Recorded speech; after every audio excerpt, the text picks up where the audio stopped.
lang tiding hindi lang side na hin contestant o participant ho lang ako na hindi hundu mungkin asira tung juya lang ako ikigol divin head sa hiye lam na apang ding hazal se hijlang lang side na hin alam din kilo hindi ho to alam ho kung no di niti ho tu lang space lang hin ang piwo alama tangtay lo niti daw si space lang side na tahutin ground sunga koy maumlaw ding hije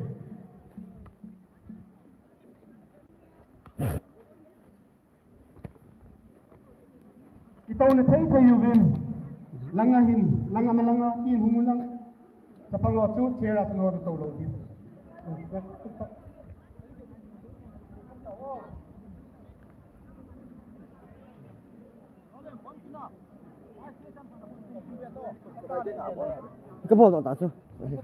Sumay kusong lipi ahong laulay ho ina jing nalay ho tua hilan ko competition ki panding hitam hungwa na hitin competition ni pati wanita ye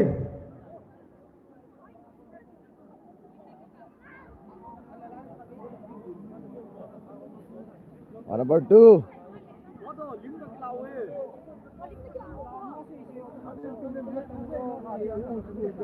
All the way from South Africa.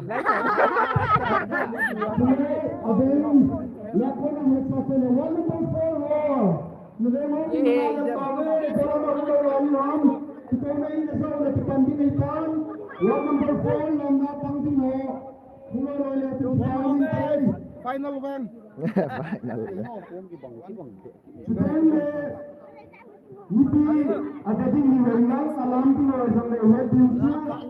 Azul ke ball phata rehte.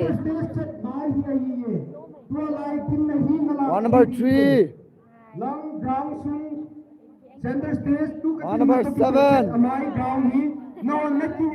Wow.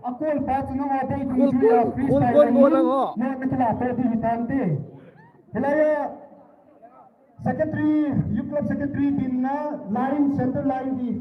Selaya pat sulang hui, hilang kai na lahat hui pe.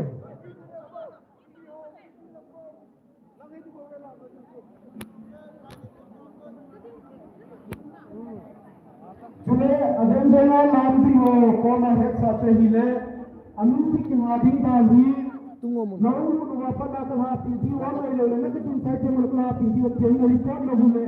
Hilangahi sitin ne opportunity ki yu infrastructure yu ki yu kan head sa Veng. Ade tane ki ko na sa ko ni hiti nahi. Kau te ni happy ti yu han lo lamun na buntai ai happy. Wala ham lam na jitu. Lai dia na. Kenapa nak macam ni ati?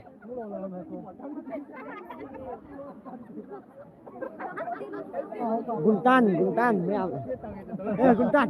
Hai Gun. Pakai dulu. Lan len hi. Nong na lo ju kan nai non. Ke hi ta soi dom pen ta deng sunga.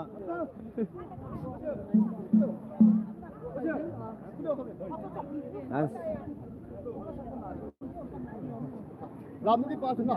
Lam ni so ke bai opposite ta ma kan na. Ai ki lo lu dan na.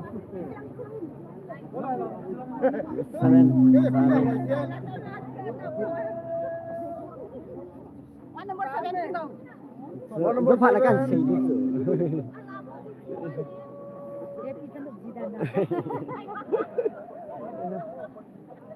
Line 1 number 5. 1 number 5. Belpi. 1 number 5 Veng lai he. 1 number 5. Nam competition hong ki pateng le Veng nga lampai anu le koi hi jong la khopon Tu ni football final ada cina juga nam. Res lam to be dia na. Wala ham ta mai be. Jin to ka cheng yong me minus mark minus point ni de. Lam bola tu Kam leng an ji go kan hai. Vengin hong lam bola jin to ka tai lu ya ke. jong get sa ye 1 number nang 7 ni. 1 number 8. khai quân liền đi cọ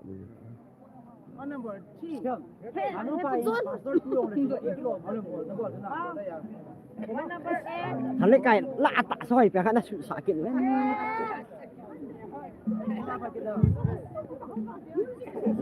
lái về cái gì Available head sa hiye competition lam ko competition ki panding ko tan what number 4 ho ki ko na vi zo le na pandiu ham pangloading ham stage lang pe him reporting ko bilaw chen ki pawnin te what number 4 ho reporting ko bilaw chen ki pawnin te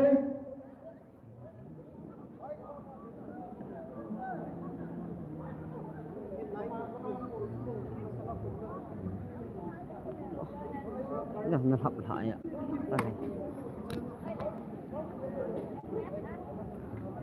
cần chỉ xìm cố lộ lại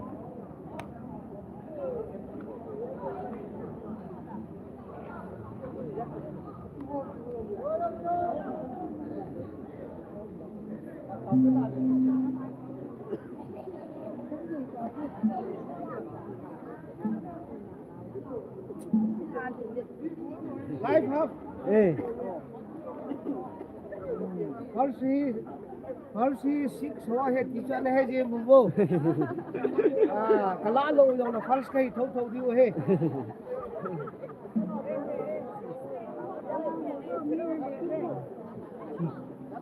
problem ke yung may loob ang beta la kami lampu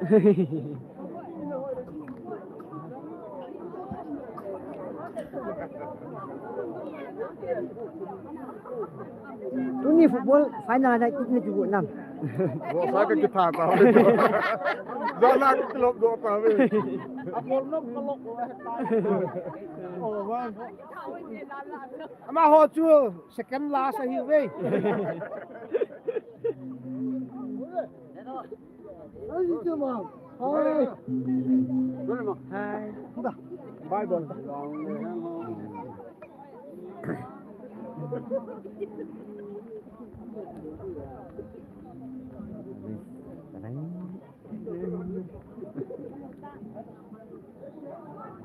Tô này đâu phải là nào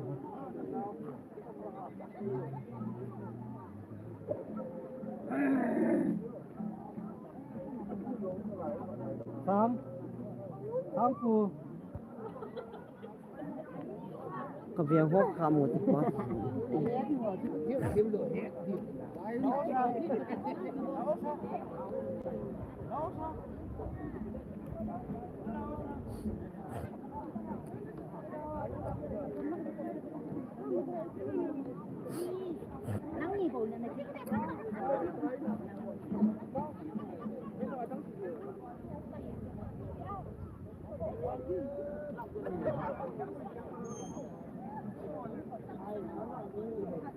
Tôi cũng Haipi chỉ cái đằng tạ số khẩn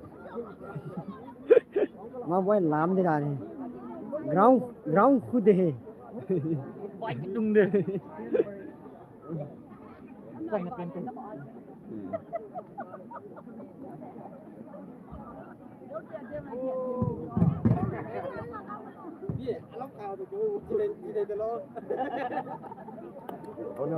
Mungkin bos tengok.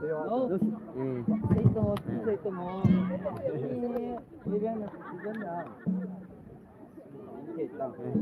Wet. Ngo.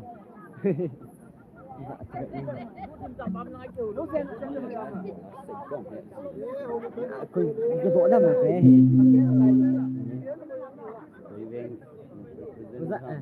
Về ơi. Nắm quay Veng đi hả? Thế ta. Quay Veng đi hả?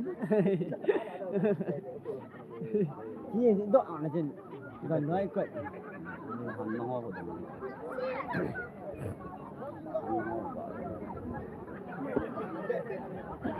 No, quay Veng. Quay thế quê. Quay thế quê, smart thế quê. Thank you. Apa nanti anak kan yang ini. làm cái kia Hay.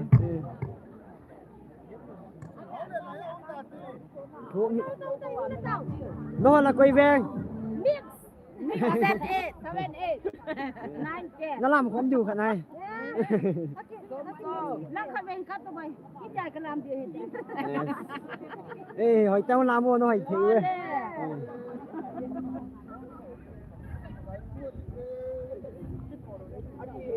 Khởi đang về vô, nó là quay veng.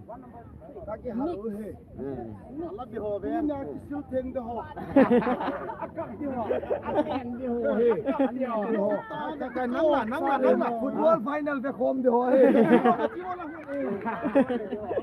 Final về form đồ không?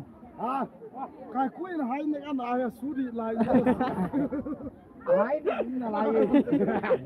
Đưa đi bữa sáng mới ai đi là lại. Cái cuối sẽ bị sụt tạt để sáng nó sạn đồ cái này.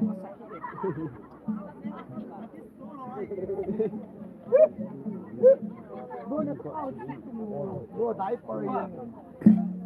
Sai pi khúc gem lại mà lại còn sư bút. Ay mga sao eh. Lại à? Chị là ngã khang đi. Sai pi khúc gem chị sai này. Đi sao cái chốn chèo. Đua đáy để ra lên. Nó là quay veng. Ê, phải nói thiếu ấy.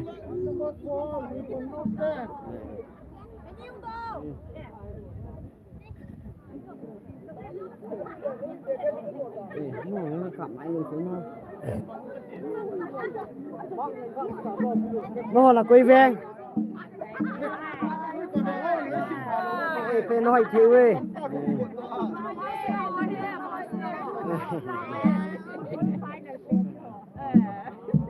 Cũng rất rồi phải là bể điều hay. Lý dấu. Phải không trả bỏ luôn.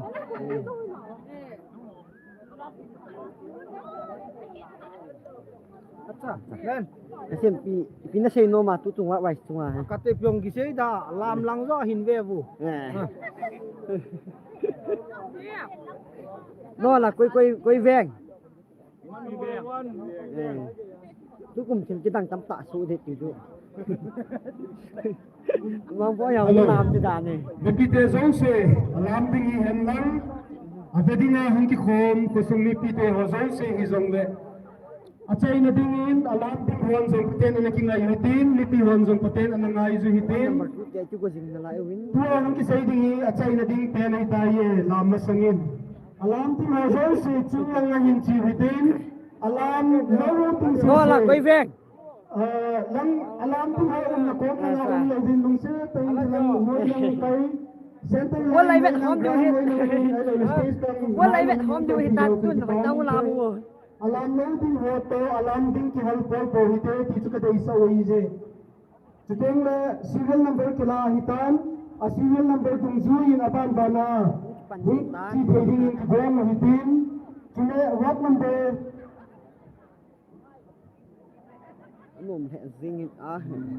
what number 4 ho chu hung hung gei jep jiu chu na ma ho het ding in a ki bol ding dan sa paten hin sai ki no wing kate serial number hi kila sai tan serial number tung zu ya hung ki coding naung lu te ngole chung nga ko na chung hung ki jot lu tu le la ya yellow marking ki ball hi hilang kai sunga chung lam dinga chule ground na center line hi noi lang line hi e chi na khel lo duty na hi zeng chule ana sanga chair ki go hi judges so to na ding hin judges so hi koi ma chan anai lo ding chule avel velin alam ding ho to alam lo ding ho ki su khelu hitin alam ding ho ko ma in lo ding win het sa hi je chuteng le aven denga a music hi a chupang na hi jong le aven denga lam ding content le iti style ana lam ding hom freestyle hi ji achun hung gut ko na music hadi lo unim tin ai lo le hilai ka phating na music hadi unim ti ji achun halanga hin sound operate ka pang na lang hin den ni khat khat na hung ji diu na den ding ko tung le tu phat le na pi on ti cha nong ki sai ji di mo wi het sa a hi je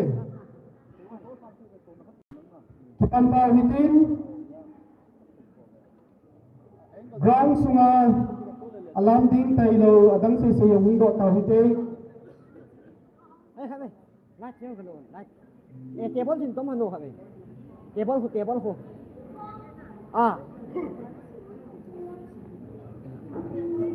ก็ตกนั่น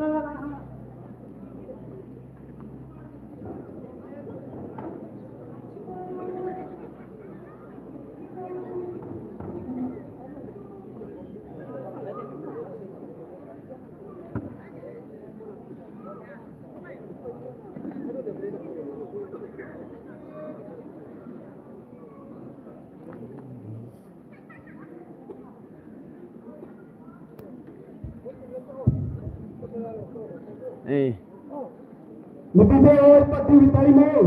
no Veng itu Alam semua buat apa Ini apa? no Veng itu buat apa Dunia terjadi. Tapi dari so not so. peมึงจะหาบอลลูน Cipna hilehin kete. Dunia Haipi Golnop lam kon competition na. Aki wedding ilam na wa ki wedding. Appoint sung ki peding dan chu khat na in entry and exit.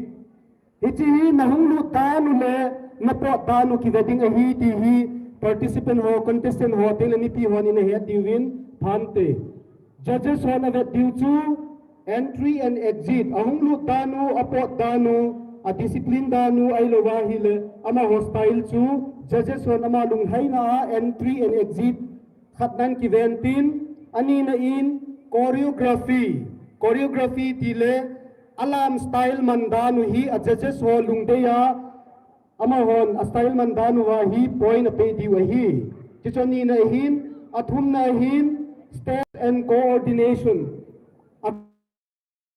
u tengle a body movement nu aki heyu kito nam ti yong hi ki wedding aki heyu aki pe kito nam ti hi steps and coordination ki ventin chule ali na hi costume zat von hoita even ho hi judges ho lung hai na a ai lo le judges ho khadin hin ventin vona jong hum ki wedding a hi chi category li hi hum ki wedding chule tuni a judges adingin ni ku phung hiding a hin phondo na hin ne yuwing kate judges hi e ho kusung ni ma hi in chitengle ni pi te tengle competition apang ho ngai lu na nei tai ki tip na no mo chahi le ama Veng khu khutin ai lo wal ama chutin ti pa sei tam lovin judges lamkai hon kan hen ho hi ki pa ta ama ho pe dung zuya hi ama hon judge in ball di wa he judge ai pan pi ding wa khat na in pudem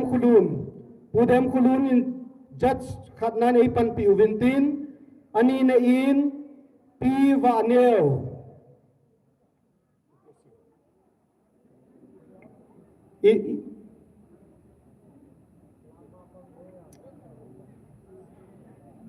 ani na in pi vaneo athum na in pi kimboy ali na in pu hau khulal chule ali na in nunga kim nei ning agup na a chu ke ka hi ding hi je judges mi group in tulia lam kol competition hi achom choma ko na lam se hilo isai banguvin izo akan sei se chu apon bona hi aninga ka hi kan weddingo he chu total hung ki bowling hi chi dung zuya chu lung hai ta result ho chu ina ngai diu hinte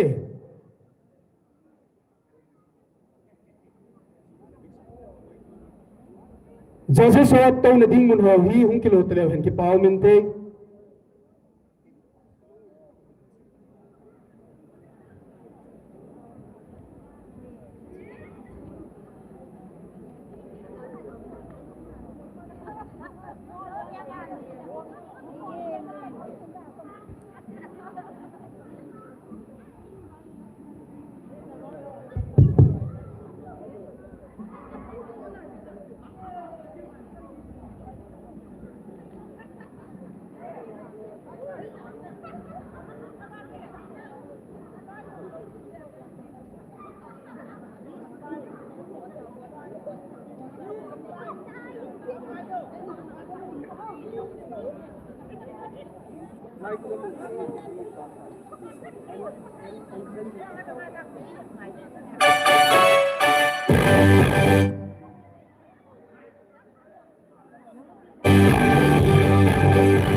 Alam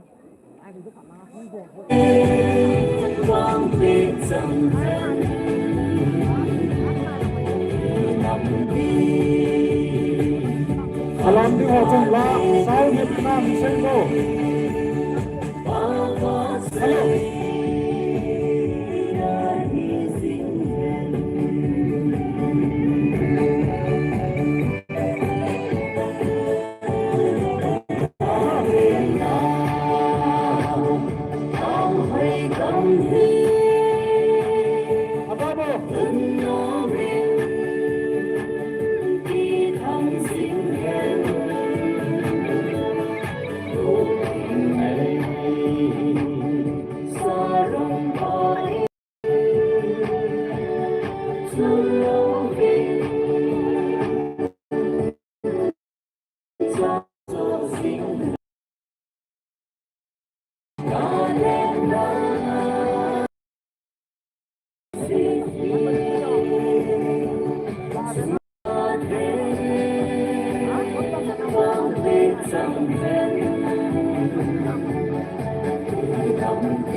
Patay itu asuk ke.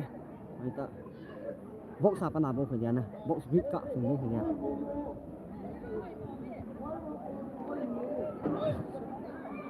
Thank you. Nungetan. Untuk difokus nanti jadi mana?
Ni sa dung ra thì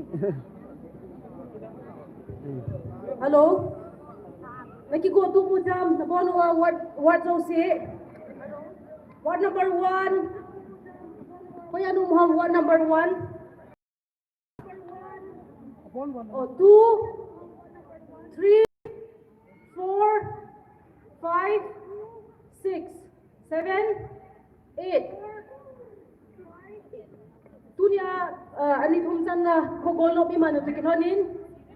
Final day ni tikinonin to hi ina thanop da piano lamkol competition ki pandi hitan. Labon sakai ready ni hule ikipat thayo itam. A serial wise akan go dia hin serial number 1 kilado ho first an hong due 2 3 4 5 award wise loading a serial wise akan coding hin serial number 1 ho naki ko tu lang chule judge ho ngi ko tu lang lam kol su ipa dio hitai atang se chu alarm loading award ho chu anung je ma hin leo chun phain te au alarm di ho silanga hulu do to aje chu entrance hulu ta ne on ki ve de hin na point hin naki se peso kya yo hitan judge ho hin fair ta judge apol di wa on ki se hin koi Veng ham ki ho chu boy pi dautin hoi da judge ho brief ki bol sa hitan ako hi le ho ho ma diu hin je chun a judge ho ki su boy potin I bol diu chu phaten bo so kya ti ilam diu chu hoi den ki ko tu mun lang tu a he music hong ki pat le serial number 1 ho ki ko sanu mun lang khan ko de tai serial number 1 already new le to ahi music hung ki patu dum se hung lu theng tai ta le adang se tu ka sei bangin kinung hin jep leo chun phain te serial number 2 3 ho chu ground hin serial number 1 ho bo lam sa le hen dimila ho hung hoi ding ta le amu performance hung hoi thei di he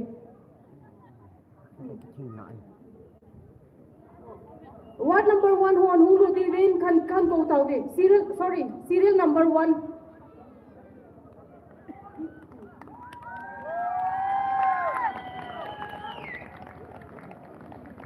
One number 6.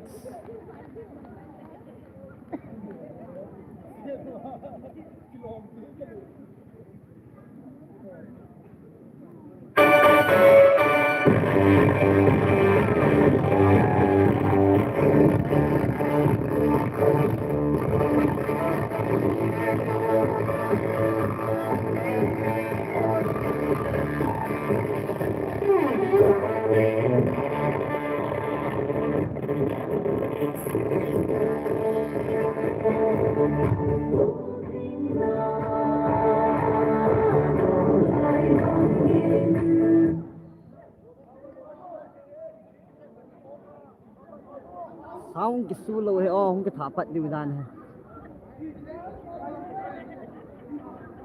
What the sound try to ball here?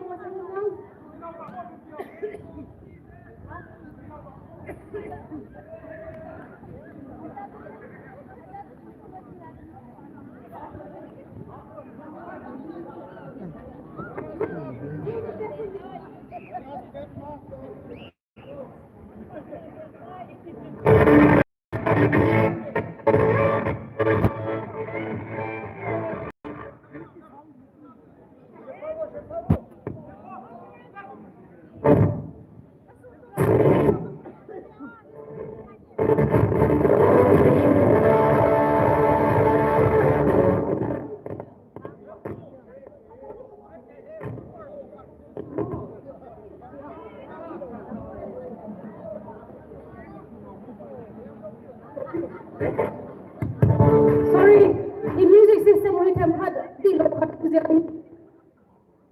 ikipat gidi only le. Had testing ki ball ke ding music he jidung se adi only.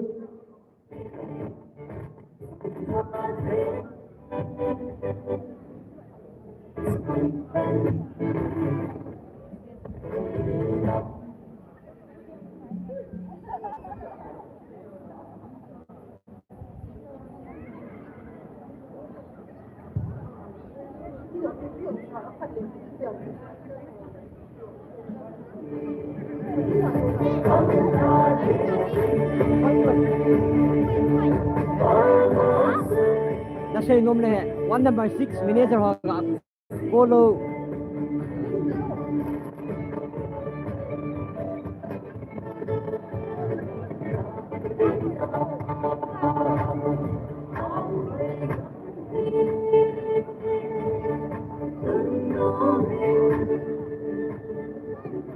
Hãy subscribe cho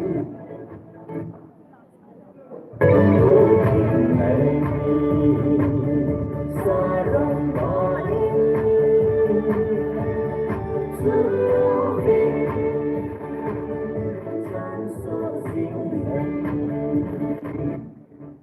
để không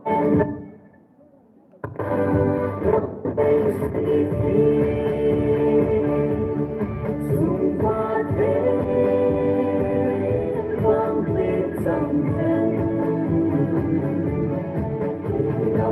lỡ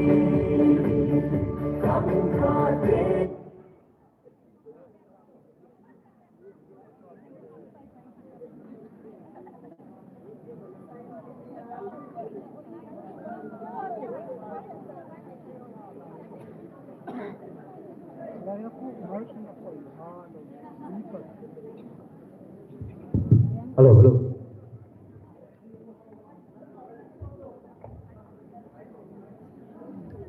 Sound system aki so zep lo je chun iki pan the yun lungning ta na nga je na bon chu ki pa thu khan se tun ki pan ki thautin what number sorry serial number 1 ho ki ko sa mun lang music on jo ki so mon di umlo ding ki nem thautin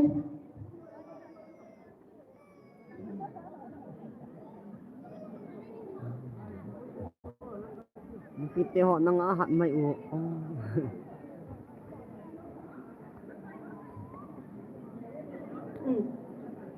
Serial number 1 ho.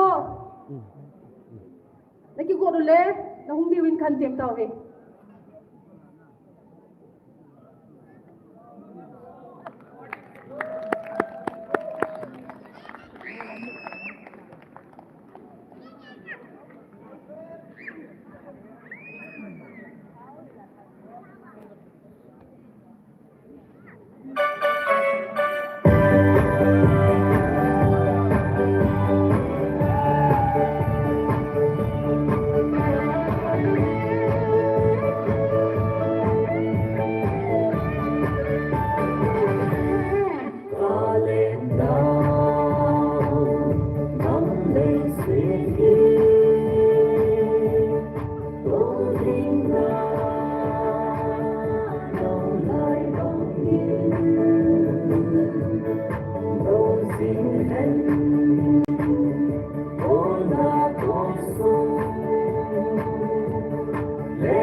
cái bộ về hoa làm sai nó các tạ đầu nhà lái phiêu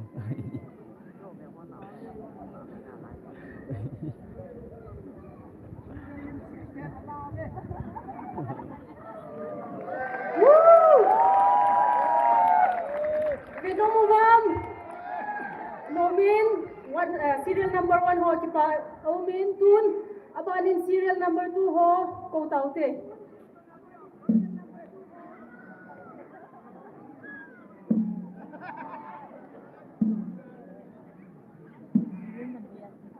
Two.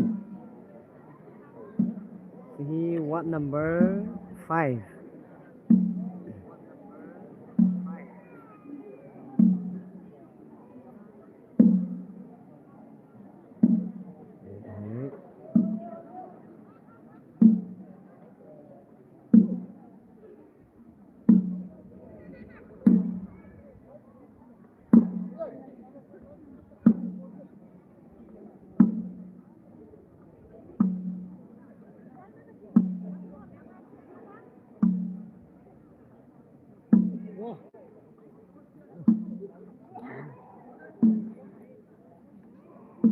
Thế là mà anh sai nát tàu nó mà hoàn đủ trái cho nó cả tàu lại gọi sự tự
Back so kaya Philippines.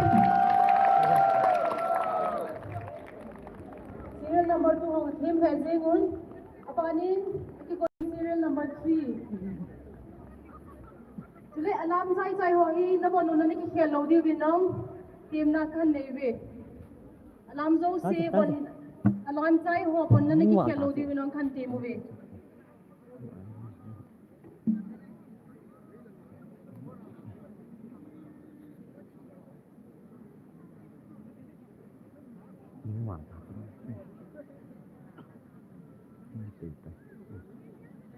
Dung chỉ ăn tuổi Zoom. Rồi anh ta.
Veng with their court. A team away, serial number 3 ho. Upon Jehaki Ruitin, serial number 4 hong to go win lang. Ipi ho, at sa ina kaya idea, ipanso kaya di win kan temun, to hi idea kat bong sina lain. Serial number 4 ho, napadonan kila di win kan temun.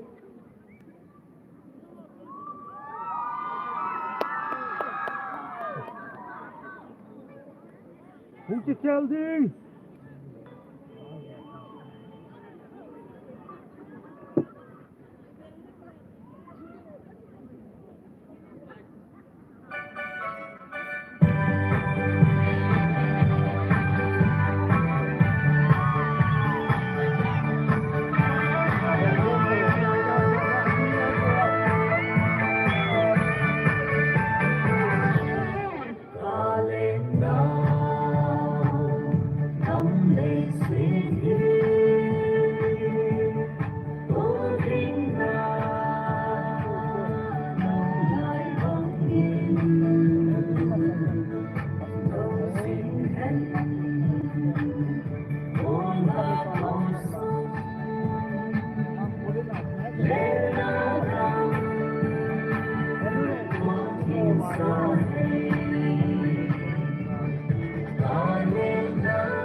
What a message. Serial number 4 out in Momo. Last year, one number 7 ho hin. Pana din, serial number 5. Nakigo dule, nung luti rin. Antin tawi. So one number 3 ho. Who is them? One number 3. Sabro.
lại tập được dạy được.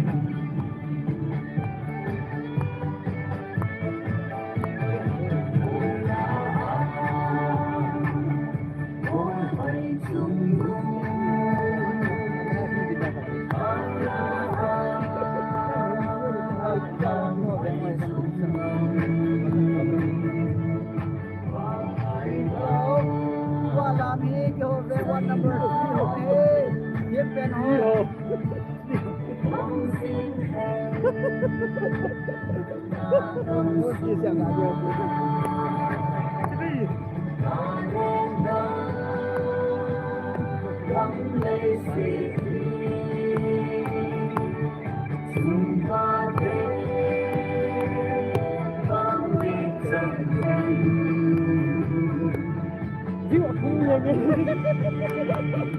Aku nak main, ada game yang ada game.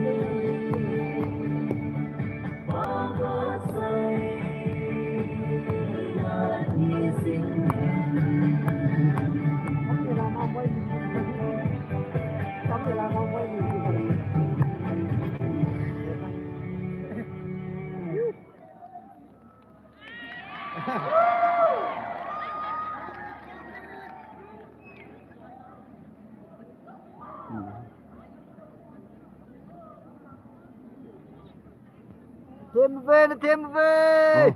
What number 5 ha? Team Hezingun. What number 3? Competition na unom si Zingin turin tumbol kibatan. What number serial number 6 ha niki godo itam. Apa na serial number 6 hung dihin. Mipi hung lo lai ho zong. Hung be divin kan temun hung lo loyun. Tohi one number 2. Muhin apa na tingin what serial number 6 ho kan kobe.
thêm về tua hi con chị khá đi ni bố cái bà ton ông về lâu lại họ ông lời đi viên kan thêm về chú lẽ làm sai số chú nó bọn nó cái khéo lâu đi viên thêm nó khăn này nó dễ chú chỉ competition cái giải tiếng lệ nó bọn vào điểm này cái là đi viên request xong dễ chú nó bọn nó cái khéo lâu đi viên kan thêm về apa na tingin serial number 7 ho na ki ko do le hung lo di viên kan ko ta về tua hi one number 8 ho hi one number 8 ho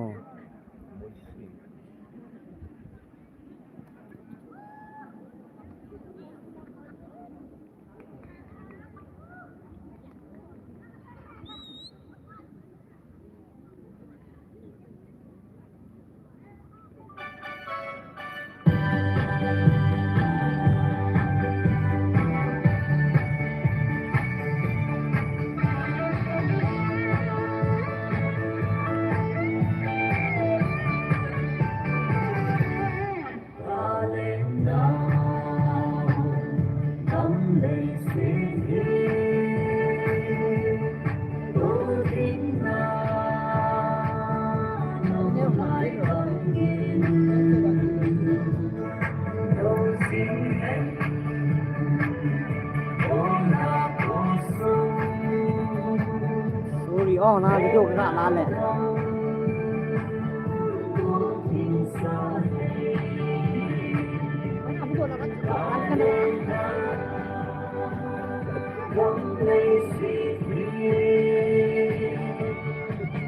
kan na wai sai live ka tharam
kan roti ada kayak kamera.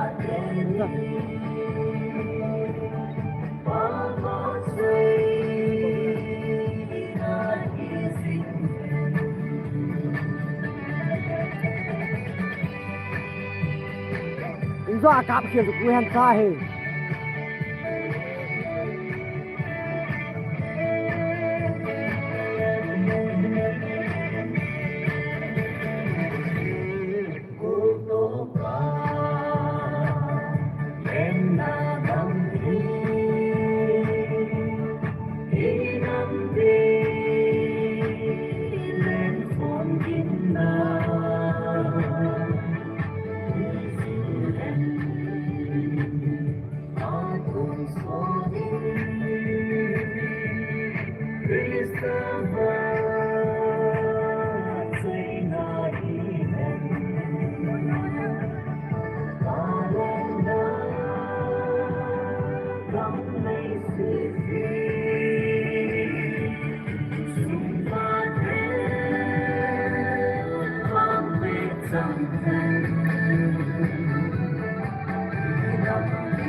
Thêm về.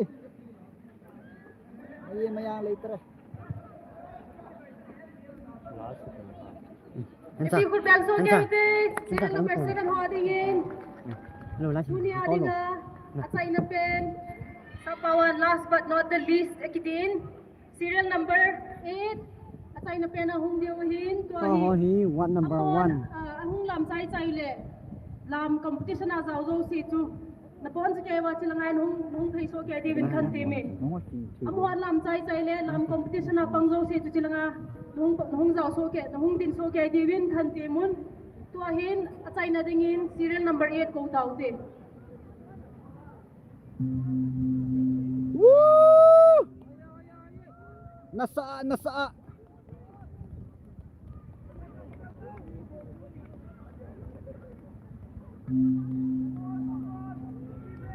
Masang pen pa diyaw daleong.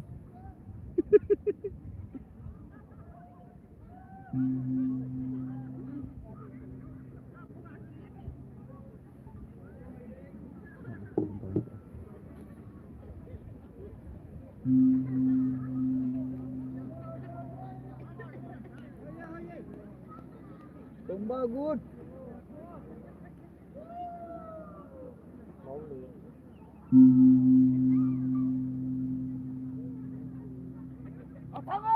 Katangay! Haipi ko Golnop. Number 1 katangubay!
Come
Itu hin judge hon marks 100 lai hin tunia lam competition na zau zau si chu na pon wa khat ve nong lam phom ni win mi bi request hin na bon ske wa nong ki goal tu so ke di rin kan ti mu ve cái gì bộ competition na zau zau si thanom ta khat ve na bon ske nong lam phom di win nong lut so ke di win kan ti mu ve cái súng tàn thế làm sao mà Serial 1 na pa din hulu nun lang serial 1 2 3 disun apan mana nung di win ante mu ve rồi Bỏ mà lòng cứ giống như thế. Không mà thắt này.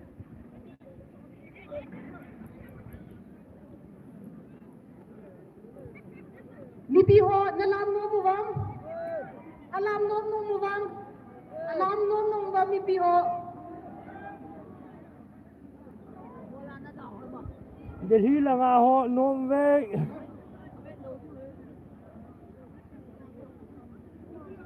Cái pilu con hả? Đó lên. Cái pilu nào hả? serial number 1 ho ki kon sai ta wang Nào không tiếp tục này. Set. tòa hi veng du si không làm com du hi na ki kon tu bule nong lu pan the kai serial number 1 ho hin panun lang hung lu nun lang apanin 2 ho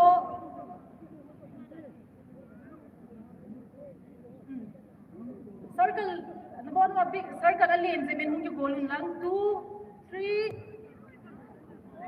4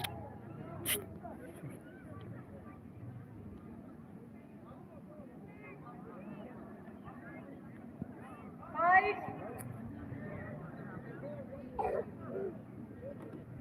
6 7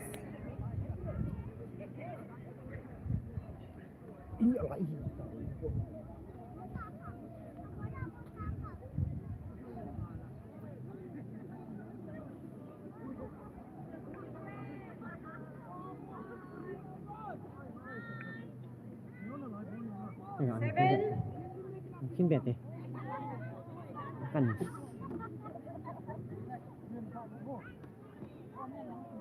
cần đi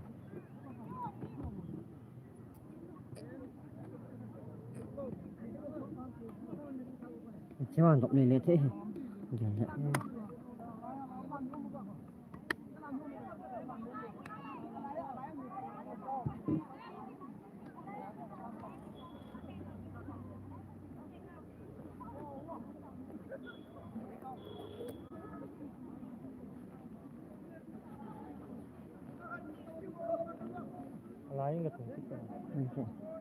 Cắm này này tệ.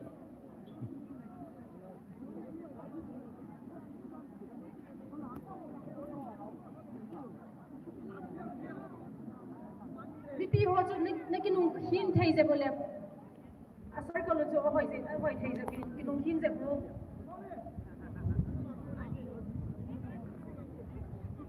Kalta haita. Gum độ này. Ngay bộ đoán đi.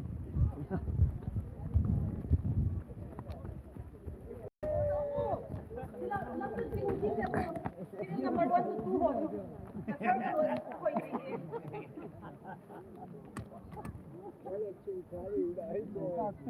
Ban đầu thế.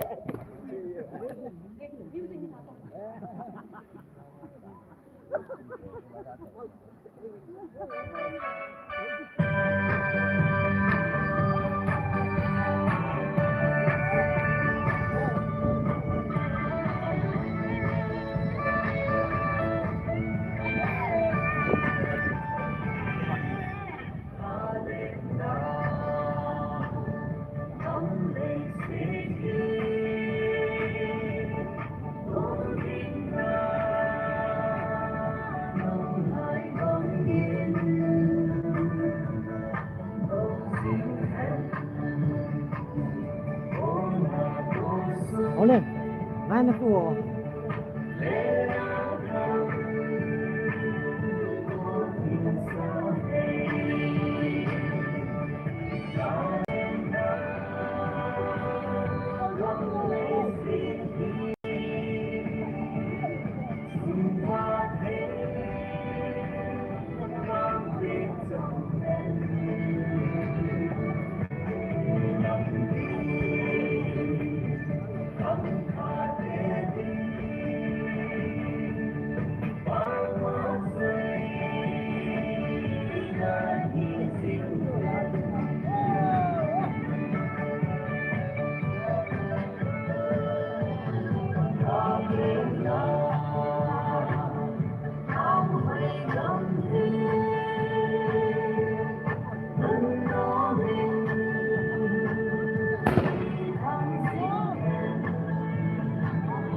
से परफॉर्मेंस होई ताने बे साजून बंद तु मोकी पासु खान सेन वही photo section में नहीं दिखी जे उचन नपोन्स के वा लग स्टेज माई लगा हम सो के दे खान ते मुवे नपोन्स के Ha?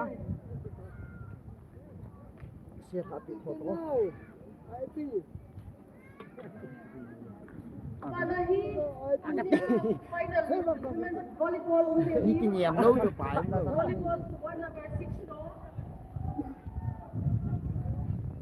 one number 6 dog one number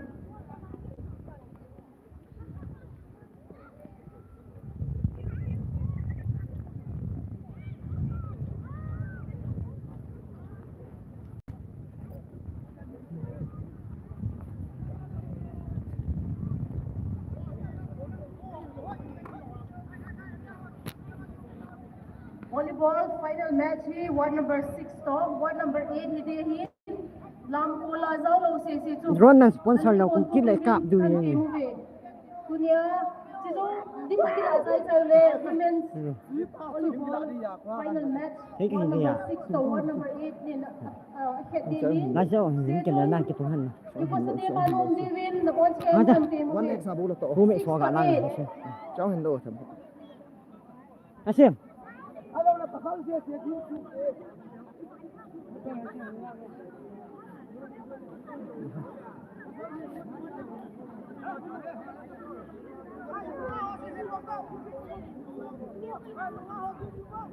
Abulot. Abulot.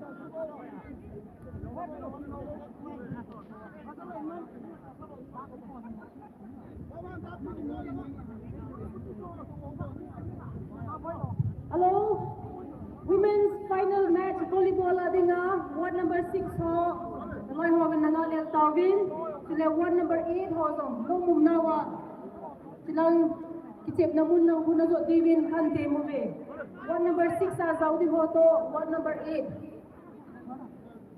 ward number 8 na lumi ho volleyball a pangli se nabo na ba volleyball match kichep na lang mun huna zo divin Velin kan head sauve.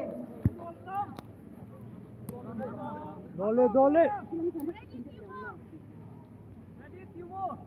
Ready ready. Rock rock. Ngoi. Rock. Ngoi.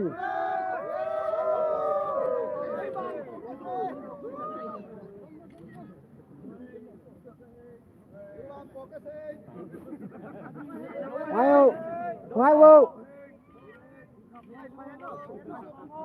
Hey.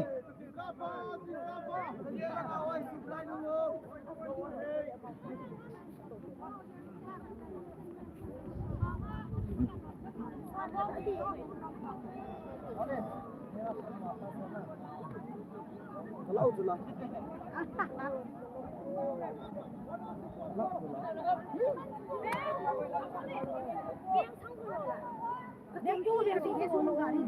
Jangan cepat. Masih tak. Tunggu. Buli ada ni.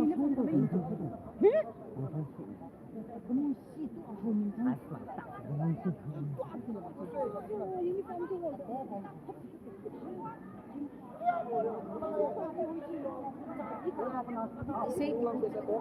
दुनिया ई प्रोग्राम ही वॉलीबॉल के चाहिए what wise तुम मामा ही what wise तक war pusal wa unde hin what zo sia pusal somti manager hon amin ko pepena na hum pilu divin kan head sauve tu ahi what wise tag of war unde hin how kilo ite unde hin chije chun what manager hon na beng wa pusal ho min som nan pilu divin tu mama hin chilanga office langa nan pilu divin kan head sauve chizo ting le dress up really race pai de hin dress up really race adinga zo hi aminu nung pilu divin kan head sauve chule apana hi musical chair tum songa pa chungla de hin chojong amin list ho what manager hovin apan bana nung pilu divin kan te movie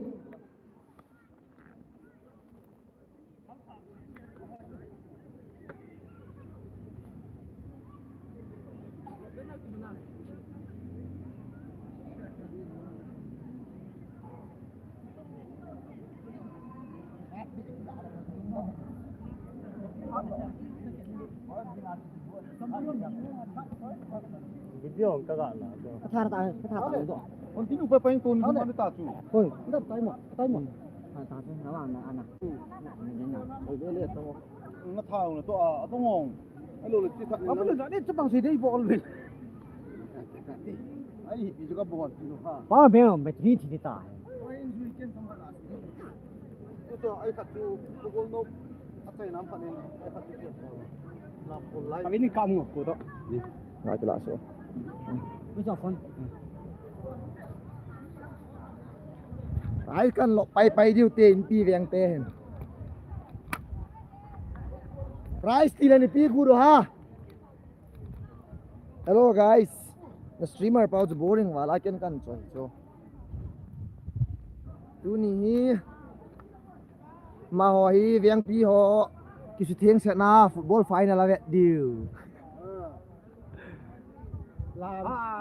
Làm chú cái gel dan to ba le what number 1 or 2 3 हम 4 हम ले किलो में Acha. Kon lan te na tiam kang. लाओ आर में serial number 1 कोई मा पूरे आके कोंग दान किनेल ना बेला 1 cho hệ piu chula Acha. Serial number 1 ham, ward number 1 ham. Ward number 1 na ti ham. What number 6 không sẽ hệ piu wa cái ho him kha hệ đầu lại rồi rất son gu thi mai sẽ piu That's so. Ê, nhìn ha lấy cái vẹn đỏ đi ê. Ba. Làm call nung duya cho coi first in den tiam. what number 5 One number. cái ho veng hệ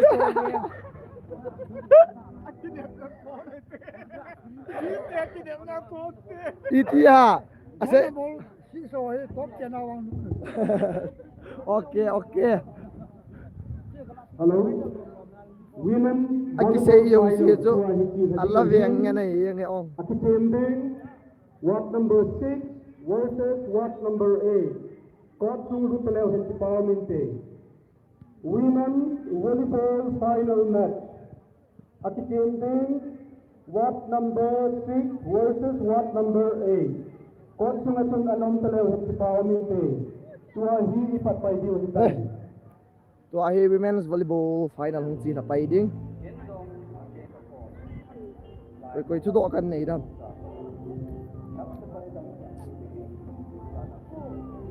Avet sia hi win lang sum yong in thot ji taw. Super chat. Khel ja si. In pi veng hal. In pi veng hal.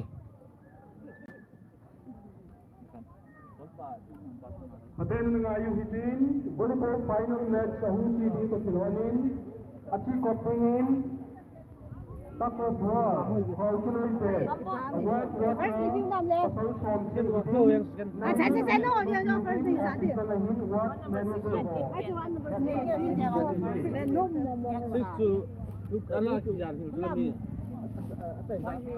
Sisa atu Veng mesti dia hunsi bilang ni ha.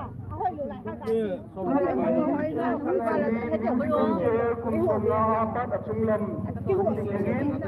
Di chu boy an nang chu bang lam ha yo wa. làm cô đấy là cô nó là nó làm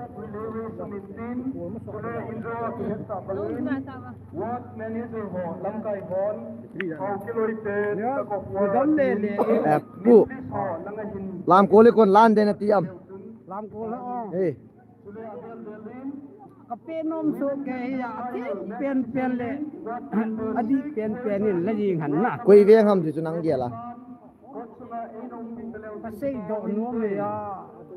Alom loma la ho ti ti sei ki jong le yo la khak mu da ki sang de la le ga e ni. Ipya da nga na la kha o ha. Lo. Bol long wa na lai bol Hey. wa na lai khau ki lui ke na. Hey. Ti cho ga tia wat nam bol ga po do tu. Eh. Yo le ala lo ho kha tin king ka e de le te Eh. la. Isa ta te na. Eh ki pa me. Chưa luôn ạ, chẳng tăng có khóc rồi. Hello guys, your streamer is out. tại theo dấu tình phải continue tàu thế Hi.